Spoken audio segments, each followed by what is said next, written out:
I'm going to lovingly challenge some of you for a second.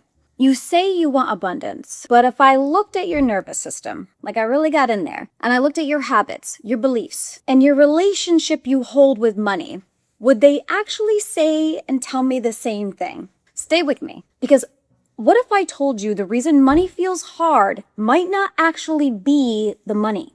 What if it's the identity you're operating from, the goals you're chasing, and whether abundance even feels safe in that sexy body of yours? Think about it. Why do some people seem to effortlessly just attract all these opportunities while others are hustling and working harder and yet still stay stuck? See, today we're going to talk about money code, one of my favorite topics. And in this video, I want to show you why some people unknowingly will block abundance, why chasing money often, usually, pushes it further away, and how to stop asking, how do I make more money? And start asking, how do I make money inevitable? We're also going to talk about goals, why some goals that you may have could actually be keeping you stuck, and how to know if your goals are actually even aligned with your heart and soul, because I believe that truly matters. And practical exercises to completely shift your money identity. So I'm excited. But if you are new here, hi, my name is Lee Ann, and welcome to my channel, Rise and Elevate, where I talk about universal principles and how I've been able to use them, continue to use them, to create a beautiful, abundant, amazing life for myself. So if you're new, welcome, welcome. I'm so glad you're here. This is actually a part 7 of my Reprogram Your Reality Nervous System Master Series. So if you haven't watched 1 through 6, I would just for you to pause this and go back and watch those, because it's going to make more sense. And I get it. If you're like me, I'm one to just skip through the directions and get to the end. But it will make more sense. It's kind of like building something. It's usually, if you don't follow the directions, it's all half-assed. It doesn't work. So go back and watch 1 through 6 because we talked about identity, limiting beliefs, nervous system regulation, why your reality just keeps repeating, the ease principle, and reality loops. And today, we're going to talk about something every single person thinks about, probably a lot. Money, honey. But not in the way that you expect. So I want to ask you something. If we got on a plane, or you got on a plane, maybe you don't want to be with me, would you sit there every 5 minutes and say, are we there yet? Are we there yet? No, probably not, unless you were like 5. Why? Because once your sexy self got on that plane, you trust the destination. You relax into the process, right?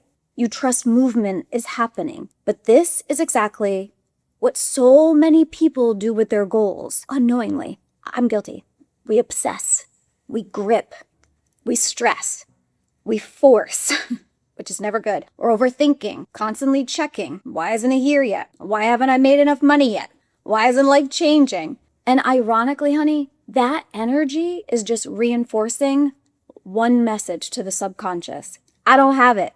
And what your subconscious and nervous system rehearses, it strengthens. I want to ask you that might feel a little uncomfortable and it may seem weird. Okay, I'm going to be honest. This may seem very extremely weird.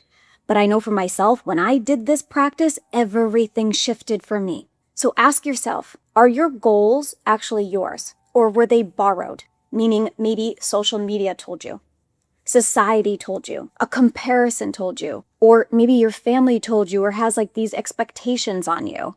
Really think about it. Are they yours? What does your heart say? What actually lights you up? What feels deeply meaningful to you? What could you do every day that would just feel like a holiday? Because one thing that I learned is when our goals align with our heart and soul, they feel expansive. Not easy, but expansive. And that energy behind them, purpose behind them, and when goals are misaligned, that they're forced, it's like this grind, and when you burn out, because your nervous system knows. This question changed everything for me. Instead of asking, how do I make money? Ask, how do I make money inevitable? You feel the difference? I even felt a little bit I felt that. How do I make money inevitable? Because one feels desperate, and the other just feels strategic. Aligned, intentional, and sexy in a way. Because making money inevitable means, how do I become someone who creates value consistently, right? How do I solve How do I help people? How do I build systems? What could I create? How do I create something bigger than just trading my time for money? And here's something I deeply, deeply, deeply believe. Money expands when service expands. So maybe ask yourself, what problems can I solve? How can I help people suffer less? How can I create more peace, more healing, more transformation? And that's going to light me up. How many ways can I deliver that value? Maybe it's through content, communities, courses, journals, workbooks, teachings, coaching, digital products, there's so much. There's so many different services. Because honey, abundance often comes through multiple aligned streams. Think of it. It's not just one doorway. Think of money like rivers. It's flowing down these rivers, right? And it's all flowing into this lake. And that lake is your big ass bank account. The more aligned you are, more aligned the rivers are, the more overflow, if that makes sense. I really want you to hear me because you cannot out-manifest a nervous system that feels unsafe receiving if money feels stressful, overwhelming, unavailable, or unsafe, because you will unconsciously just push it away. It's not because something is wrong with you, but because the nervous system always chooses what's familiar, even if familiar is struggle, even if familiar is survival for you. And that's why the identity work matters. Why your nervous system regulation matters, because abundance has to feel safe in your body first. I know this firsthand because for myself, I struggled big time, like big time with this one, because I grew up where money was really scarce or sparse, whatever that word is, whatever. We didn't have it. I was raised by a single mom and I watched her struggle, literally would run when the gas man would come. Or the swans man. I laugh about it now as an adult, but that behavior became a pattern and it trained my nervous system. It trained my nervous system to money is a struggle. Money is hard to come by. I have to work hard for money. It was almost like I was scared. It trained me. It formed my identity that I was just constantly lacking. And it kept me stuck for a long time to now, as a successful woman, I would see the pool man and be like, or wouldn't want to get the mail because I'm afraid of the bills. And mind you, I have the money. So the point that I'm trying to make here and that I want you to understand is become aware of the relationship that you withhold with money, the energy that you're giving it. Go back and think about how you were raised. Think about your parents and what they told you in regards to money. Because that relationship, this relationship, and the energy you withhold is so important. Whether if you feel safe having or receiving, it matters. Because my gorgeous friends, it's literally your subconscious and your nervous system is just playing that movie all day, every day. And that movie will become your reality. So pay attention to that. And I want you to grab a journal after this video. And I want you to answer these questions honestly. Old question, how do I make money? New question, how do I make money inevitable? Then ask, what naturally just lights me up like a Christmas tree and feels like a holiday? And what do people come to me for? What problem do I genuinely enjoy helping solve? And would I still care about this if no one was clapping for me? How can I create value while helping people? Because this is how you move from chasing to designing.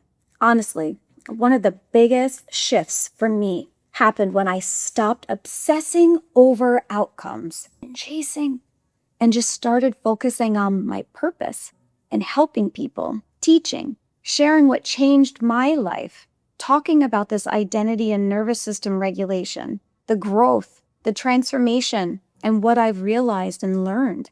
And when something aligns with who you are, I can tell you and promise you opportunities are just naturally going to start showing up. You sit back and let the universe do its job.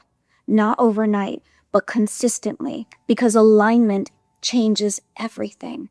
So I want to leave you with this question. Are your goals truly yours? And if they are, what would happen instead of chasing them? You become the version of you they just naturally belong to. I want you to command them from the universe. Take on that identity now. Walk around your house or your apartment or your camper, wherever, this evening or afternoon, and just be that boss. Take on that identity. Be that CEO. You are that successful business owner or whatever your sexy self wants. I want you to feel it, own it. You got this. I'm rooting for you. I'm rooting the heck out of you. Or can't really root the heck out of you, but you know what I mean. All right, you got this. I want you to comment rise below if you are ready to stop chasing and just start becoming, getting aligned. And in the next episode, we're going to talk about the manifestation ripple and how one internal shift can completely change everything around for you. So, with that, my beautiful friends, I cannot wait to see you in the next video. Much peace and love.